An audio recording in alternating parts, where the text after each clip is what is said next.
Let's make some street corn salsa today.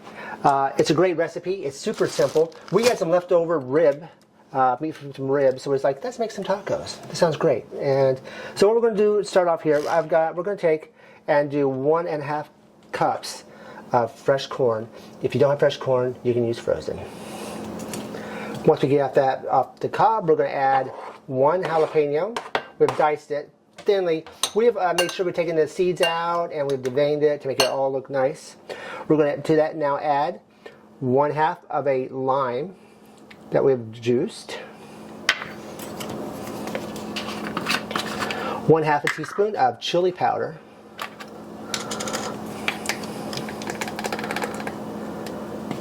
half a teaspoon of salt, 1/4 a cup of Cojita cheese. Now, if you can't find Cojita cheese, you can substitute feta. And also, if you like, you can add cilantro. If you're going to add cilantro, do just about 2 tablespoons. That's it. We don't always like cilantro and everything, so we don't put it in. But this is it. Super easy street corn salsa. It's going to go great on our pork rib tacos.